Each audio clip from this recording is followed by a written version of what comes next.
दारू लागते. जसं आपण चहा दूध पितो ना सकाळी, तसं उठल्या उठल्या आमच्या वडिलांना दारू लागत होती. मला तळमळ वाटते. नाही ऐकलं आमच्या वडिलांना. आई सांगायची मालक दारू पिऊ नका. कुठपर्यंत दारू प्यावी माणसानी हे मी तुम्हाला आजच्या कीर्तनातून सांगतो. जोपर्यंत आपलं लेकरू लहान आहे तोपर्यंत पेली तरी चालेल, पण हुशार बापानं कुठपर्यंत दारू प्यावी. जोपर्यंत आपल्या पायाचा जोडा आपल्या लेकराला येत नाही तोपर्यंत पिली तरी चालेल, पण हुशार बापानं आपल्या पायाचा जोडा जर लेकराला येत असेल, हुशार बापानं कधीच दारू पिऊ नका सज्जन. तुम्ही म्हणता का तळमळ वाटते? 15 वर्ष झालं आमचे वडील आम्हाला सोडून गेले, वारले. कशामुळं? दारूचा परिणाम झाला. आतमध्ये छातीमध्ये त्रास होत होता, दम्याचा त्रास होऊ लागला. आई सांगायची मालक लेकरं कीर्तनकार होतील, भविष्यात काय सांगतील लोकांना, पिऊ नका. नाही ऐकलं आईचं बी. आम्ही सांगतो बाबा दारू पिऊ नका, समाजामध्ये आमचा खूप अपमान होतो. नाही ऐकलं. काय परिणाम झाला? माझ्यासारख्या लेकराला 4थीच्या वर्गामध्ये असताना मात्र वनवासामध्ये टाकलं वडिलांनी आणि आईच्या कपड्यावर कुंकू पुसून गेले. त्याचा परिणाम आम्हाला दुःख भोगावं लागलं. पण एक वाक्य सांगू का महिला मंडळ, माझ्या आईनं असं ठरवलं की या लेकराला बापाचा एक सुद्धा वाईट गुण लागू देणार नाही. आणि मी लहान असताना मला संस्थेमध्ये शिकण्याकरता पाठवलं आणि माझ्या आईनं दाखवून दिलं एका दारुड्याचा मुलगा सुद्धा कीर्तनकार होऊ शकतो. हे मात्र आईनं दाखवून दिलं. एखाद्या आईनं जर ठरवलं, फक्त आईनं ठरवायचं, आईनं ठरवलं लेकरू वाया जाऊ देणार नाही, लेकरू वाया जात नाही, फक्त आईनं ठरवायचं लेकराला आपल्याला यशापर्यंत पोहोचायचं नाही. बाप किती बी खानदानी दारुडे असू द्या, तुमचे मालक तुमचा नवरा किती बी दारुडे असू द्या, फक्त आईनं ठरवायचं लेकरू वाया जाऊ द्यायचं नाही, लेकरू वाया जात नाही, फक्त आईनं तेवढे कष्ट सहन करावं लागतं. सजन खरं सांगा, हिरण्यकशिपूचा मुलगा कोण? भक्त प्रल्हाद. आणि हिरण्यकशिपू किती चांगला होता माहिती तुम्हाला? सप्त्यामध्ये पहिली पंगत हिरण्यकशिपू देत होता. अहो देवाचं नाव जरी घ्यायचं म्हणलं तर कपाळावर आड्या पडत होत्या. कुणाच्या? हिरण्यकशिपूच्या. मग भक्त प्रल्हादाचा जन्म राक्षसाच्या कुळात का झाला? ज्ञानोबा म्हणतात आईनं पुण्य केलं होतं, भक्त प्रल्हादाच्या कयादू मातेनं पुण्य केलं. बाळ गर्भामध्ये असताना नारद महर्षीच्या आश्रमामध्ये कथा श्रवण करण्याकरता कयादू मातेनं जावं आणि एका राक्षसाच्या कुळामध्ये भक्त प्रल्हादाने जन्म घ्यावा, ही आईची पुण्य असते. सजन सुशीलो मातृपुण्येनं पितृपुण्येनं चतुरता. ज्ञानोबा म्हणतात सत्वर उच्चार प्रल्हाद दारूपासून बाजूला. अनमोल किमतीचा नरदेव तुम्हा आम्हाला मिळाला. साधू संत आपल्या पाया पडले राजा. आता तरी पुढे हाची उपदेश नका करू नाश आयुष्याचा. एकदाच मिळाला मनुष्य जन्म, पुन्हा मिळेल का नाही सांगता येणार नाही.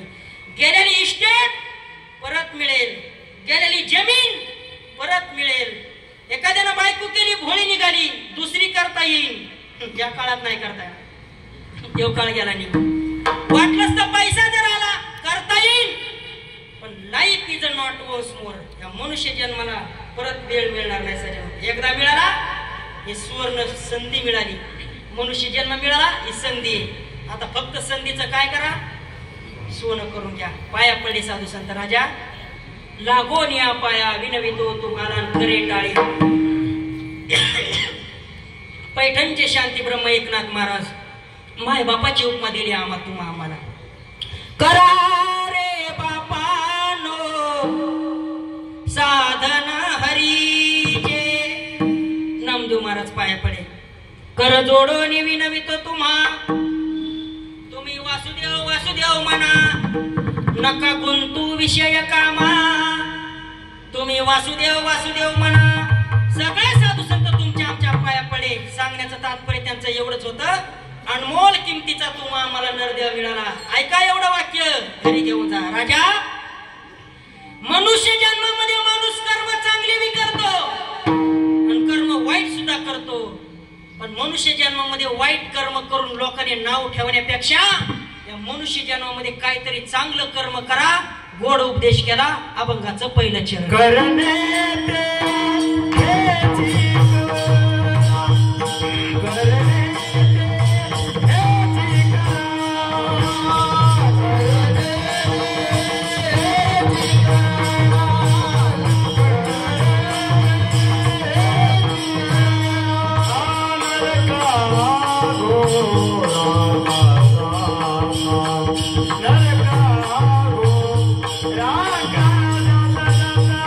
Ra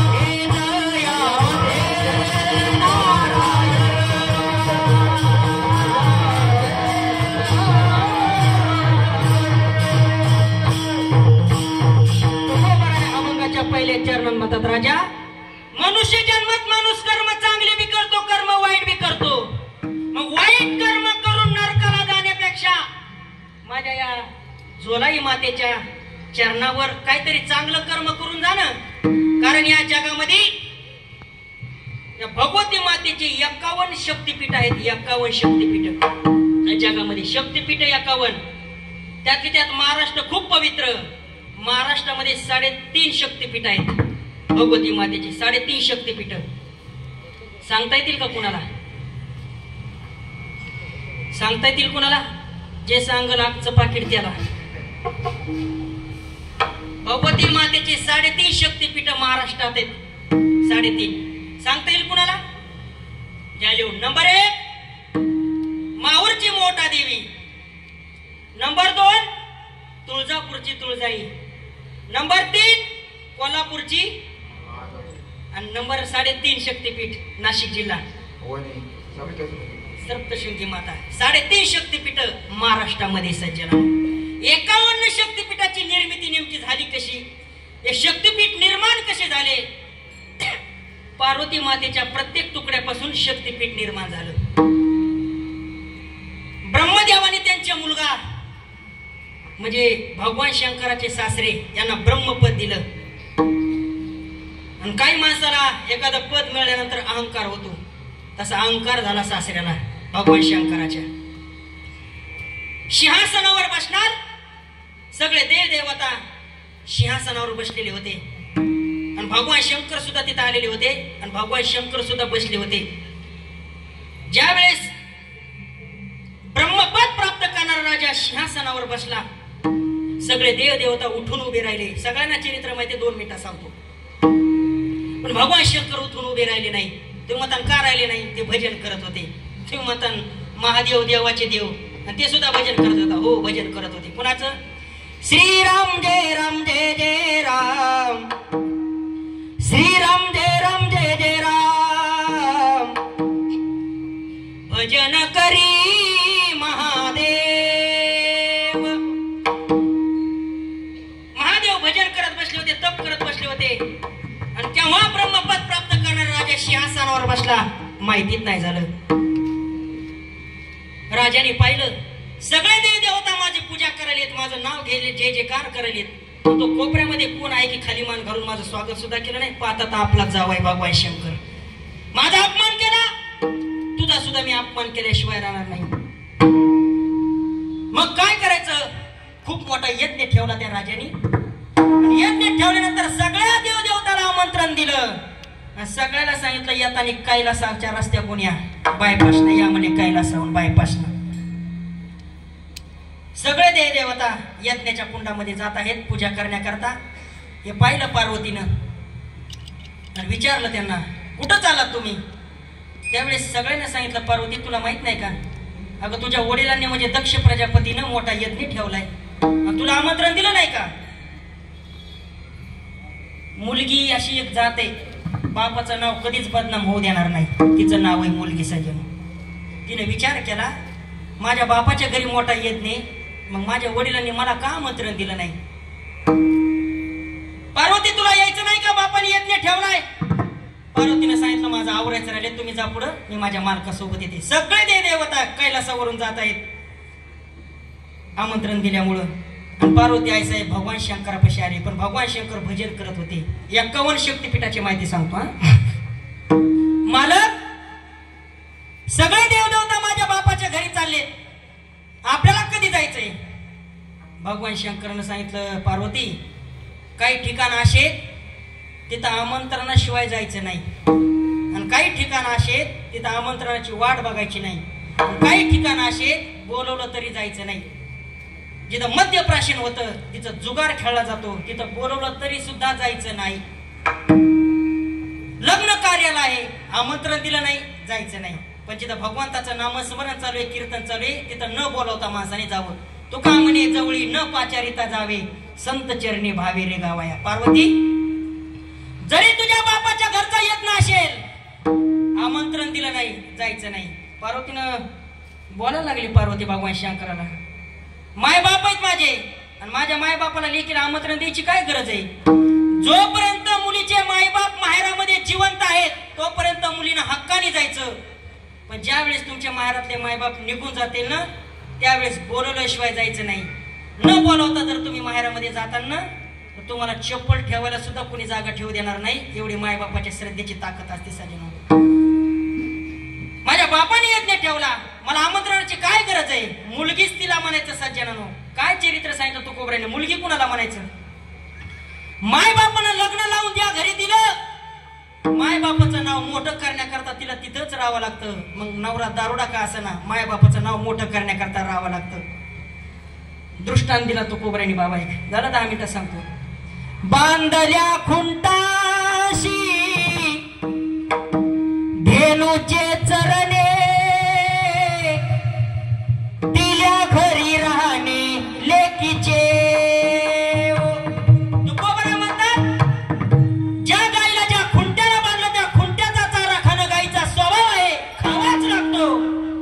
मुलीला माय बापाने ज्या घरामध्ये दिलं ना, त्रास जरी होत असेल त्या सासरीचा, तरी सुद्धा माय बापाचं नाव मोठं करण्याकरता राहावंच लागतं. पार्वती भगवान शंकरला सांगते, माझे माय बाप अजून जिवंत आहेत, मला आमंत्रणाची काय गरज आहे? पार्वती ऐक माझं बाई, जाऊ नको, अपमान झाल्याशिवाय राहणार नाही. 2 पार्ट अशी सज्जनानो. एक जणाने नवऱ्याचं ऐकलं नाही, एक जणाने नवऱ्याचं ऐकलं नाही म्हणून तिचं वाटुळं झालं, आणि एक जणांनी बायकोचं ऐकलं नाही म्हणून त्याचं वाटोळं झालं. 2 पार्ट आहेत अशी.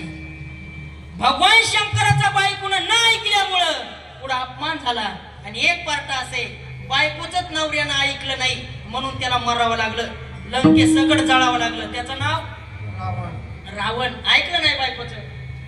एखाद्या वेळेस बायको जर चांगलं सांगत असेल, सोळके साहेब, तर बायकोचं ऐकवत, पण चांगलं सांगत असली तर, बायको जर चांगलं सांगत असली जरूर ऐकलं पाहिजे. सज्जन ऐकत नसल, चांगलं सांगत नसल, ऐकून फायदा नाही, याला शास्त्र सांगतं. रावणाची बायको कोण कोण म्हणलं? शांताबाई. मंदोदरी. पतिव्रतेमध्ये 5 क्रमांक मंदोदरीचा. वास्तविक पाहता रावणाला बायका होत्या 80,000.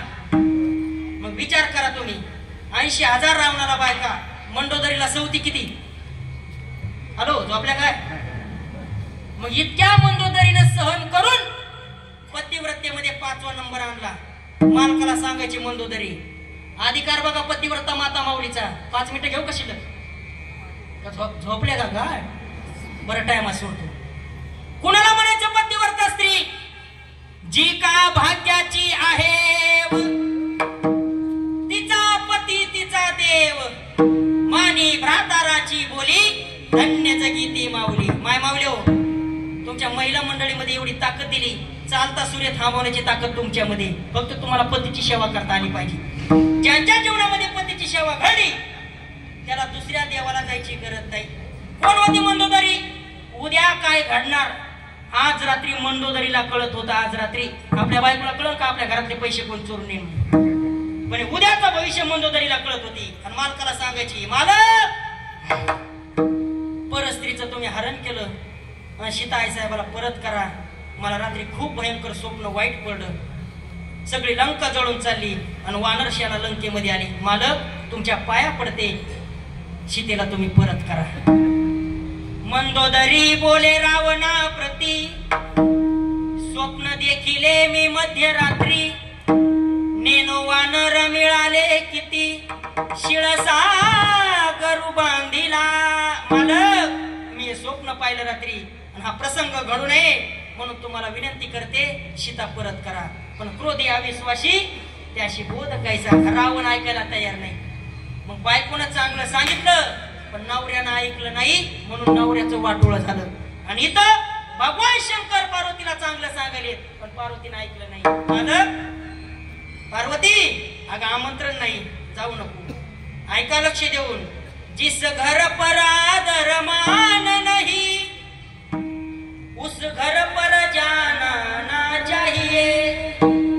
चाहे कितना प्यारा हो लड़का, उसे सिर पर बिठना ना चाहिए. चाहे कितनी प्यारी हो कन्या, उसे घर घर घूमना ना चाहिए. जिस घर पर आदर मान नहीं, उस घर पर जाना ना चाहिए. पार्वती, आपल्याला आमंत्रण नाही, जाऊ नको, अपमान झाल्याशी. नाही, मी जाणार म्हणजे जाणार, बापाचा येत नाही. आणि गेली पार्वती मालकाला सांगून. आणि गेल्याच्या नंतर अपमान झाला सज्जनानो. कोणता अपमान झाला? सगळ्या देव देवताला यज्ञाच्या कुंडामध्ये सत्कार करण्याकरता, यज्ञ कुंडामध्ये पूजा करण्याकरता आसन होतं, पण भगवान शंकराचं आसन नव्हतं. हे पार्वती आई साहेबाला डोक्याला खटकलं. सगळ्या देव देवताचं या ठिकाणी आसन केलं, आणि माझे मालक देवाचे देव असणारे महादेव आणि त्यांचं आसन केलं नाही, जगूनच काय फायदा आहे म्हणून. आणि अग्निकुंडामध्ये प्रवेश केला, आणि भगवान शंकर कैलासामध्ये भजन करत बसले. नारदाने पाहिलं, आता मात्र पार्वती आईसाहेब कुंडामध्ये प्रवेश केला, आणि भगवान शंकरला सांगण्याकरता आले. पण भगवान शंकर भजनामध्ये तल्लीन झाले होते. आणि भगवान शंकरला सांगितलं पार्वती आईसाहेबाचा अपमान झाला, आणि पार्वती आईसाहेबांनी कुंडामध्ये प्रवेश केला, जळून भस्म होता. भगवान शंकराने तांडव नृत्य चालू केलं. सगळे पर्वत हालायला लागले, या भूमंडळावरच्या राज्याला हालायला लागलं, कारण तांडव नृत्य तिसरा नेत्र उघडणार. त्यावेळेस मात्र उपदेश केला, आता मात्र पार्वती आईसाहेबाला घेतल्याशिवाय राहणार नाही. भगवान शंकर तिथं आले, बघतात तर काय पार्वती आईसाहेब यज्ञ कुंडामध्ये आपल्या दोन्ही खांद्यावर घेतलं पार्वती आईसाहेबाला, आणि त्रिमंडळामध्ये तांडव नृत्य करत आहेत. तिसरा नेत्र उघडलेला आहे, आणि पार्वती आईसाहेबाला खांद्या घेऊन नृत्य करत आहेत. भूमंडळावर फिरता फिरता सगळे देव देवता महाविष्णूचा अवतार असणारे विष्णू भगवंताकडे गेले आणि विनंती केली, भगवान आता तुम्ही जर भगवान शंकराचा राग शांत जर नाही केला तर ही पृथ्वी जिवंतच राहणार नाही. काय करावं लागेल? काही नाही, सुदर्शन चक्र सोडून द्या, आणि मात्र पार्वती आईसाहेबाला तुम्ही संप करा. पार्वती आईसाहेबाचे जोपर्यंत तुकडे होणार नाही तोपर्यंत भगवान शंकर शांत होणार नाही. सुदर्शन चक्र सोडा, आणि पार्वती आईसाहेबाचे जे तुकडे झाले, आणि भूमंडळावर फिरता फिरता जेवढे तुकडे ज्या ठिकाणावर पडले त्या ठिकाणाला शक्तीपीठ तयार झाले. महाराष्ट्र इतकं पवित्र आहे की महाराष्ट्रामध्ये 3.5 ठिकाणी मात्र पार्वती आईसाहेबाचे तुकडे पडले, आणि तिथे शक्तीपीठ निर्माण झालं. आणि त्या शक्तीपीठाची प्रचिती, त्या शक्तीपीठाचं आत्मतत्व आपल्या परिसरामध्ये, आपल्या गावामध्ये जर या भगवती मातेच्या स्वरूपाने जर मिळत असेल, तो अवतार म्हणजे माझा जगदंबेचा आहे. अनादि निर्गुण प्रगटली भवानी,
टाळी वाजायला जा. असं वाटले कीर्तन रात्रभर करावं, पण 12 वाजले की ती साहेबाची गाडी येते तिकडून. पुढे गेलं तर तुम्ही म्हणता यालाच न्या धरून हे सांगत होता कीर्तनाला मर्यादा. आपली वेळ झाली. या भगवती मातेचे जर आपण 9 दिवस जर नवरात्राच्या जर आपण भक्तीचा योग प्राधी करत असून, मग या 9 दिवसामध्ये करता येतंय म्हणून काही पण करू नका, खाता येतंय म्हणून काही पण खाऊ नका, पाहता येते म्हणून काही पण पाहू नका, आणि करता येते म्हणून काही पण करू नका. वाईट कर्म करून नरकाला जाण्यापेक्षा तुकोबराय म्हणतात या मंदिरामध्ये या धर्म मंडपामध्ये काहीतरी चांगलं कर्म करा. करणे ते हेची करा, नरका घोरा कारे जाता, जयामध्ये नारायण शुद्ध पुण्य ते एक. सर्व पुरुष मंडळी आपले 2 हात वरती घ्या. पुरुष मंडळी आपले 2 हात वरती घ्या.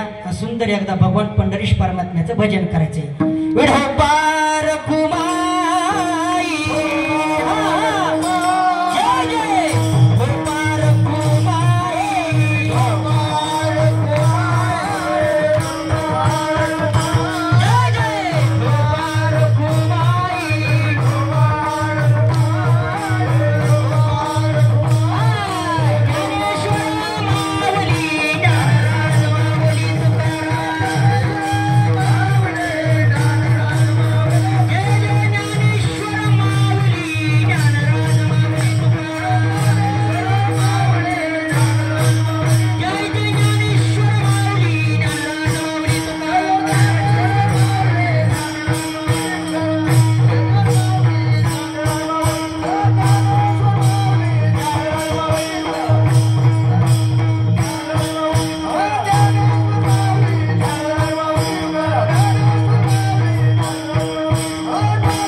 करा, नरका घोरा का जाता, जयामध्ये नारायण शुद्ध पुण्य ते एक. या तुमच्या परिसरामध्ये गावामध्ये येण्याचा माझा पहिलाच योग आहे. कारण आमचं तुमचं अंतर पाहिलं तर 550 ते 600 किलोमीटर अंतर पार करून आलो. थकलो होतो, पण इथं जगदंबा मातेचं दर्शन झालं. दर्शन झाल्यानंतर माझ्या जीवनातला भाग गेला, क्षीण गेला, अवघा झाला. या सर्व मंडळीचं, टाळकरी मंडळी, गायक मंडळी ज्यांचं दर्शन झालं, मला ज्यांनी संपर्क केला, आमचे परमित्र हरिभक्त परायण एकनाथराव गांडवे यांनी मला संपर्क केल्याबरोबर आपल्या गावातील संपूर्ण भजनी मंडळ असतील, आमचे महाराज तर माझ्यामुळे कीर्तनाला थांबले होते. आमच्या एकनाथ भाऊनं मला संपर्क केल्यामुळं संपूर्ण मंडळीचं दर्शन झालं. महिला मंडळ, पुरुष मंडळी, बालगोपाळ मंडळी, आपल्या गावातील महाराज असतील, माझ्यासोबत आलेले मृदुंगाचार्य आमचे ओंकार महाराज असतील, एकूण आमचे हरिभक्तपणे सुनील महाराज असतील, आमचे गायनाचार्य गाडवे महाराज असतील, शीतल महाराज असतील व समस्त संपूर्ण वारकरी मंडळी, एकदा जोरात टाळी वाजवा यांच्याकरता. आता तुमच्या गावामध्ये मी पहिल्यांदाच आलो, मला काय सगळ्याचे नाव माहित नाही बरं का, तरी सुद्धा कुणाला राग येऊ नये म्हणून सगळ्याचं नाव एका उखाण्यामध्ये घेतो, म्हणजे ताण नाही राहत.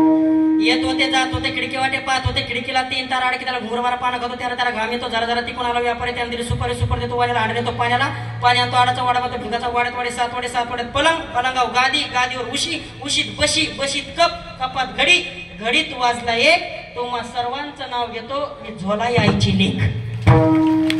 बोलण्याच्या योगामध्ये माझ्याकडून एखादा वेळावाकडे शब्द गेला असेल, माय बापाचा अंत करून क्षमा करण्याचा प्रयत्न करा.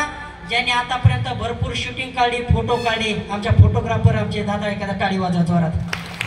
धन्यवाद दादा. सगळ्या फोटोची व्हिडिओची मला फुकटमध्ये राईट मारून द्या माझ्या नंबरवर. ज्यांनी सुंदर असा माझा आवाज तुमच्यापर्यंत पोहोचवला, ज्यादा आमच्या दादा करतात जोरात टाळी वाजवा. गोड सिस्टम आहे, तुम्हाला सुद्धा धन्यवाद. बोलण्याच्या योगामध्ये एखादा वेळा वाकडा शब्द गेला असेल, आपलंच लेकरू बोललं म्हणून समजून घेण्याचा प्रयत्न करा. ज्या माय मावळीला एक लेकरू आहे तिनं मला दुसरं समजा, जिला 2 लेकरं आहेत तिनं मला तिसरं समजा, जिला 3 आहेत तिनं मला चौथं समजा, जिला 4 लेकरं आहेत तिनं मला 5वं समजा, आणि जिला लेकरू बाळच नाही तिनं मला वटीत घ्या, पण समजून घ्या. आपलंच लेकरू बोलव म्हणून समजून घेण्याचा प्रयत्न करा. झालेल्या सेवेला या ठिकाणी पूर्ण करा. तुका मानले तुका मानले तुका मानली न भावे, तुका मानली न भावे, तुका मानले न भावे, तुका मानले न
Mm-hmm.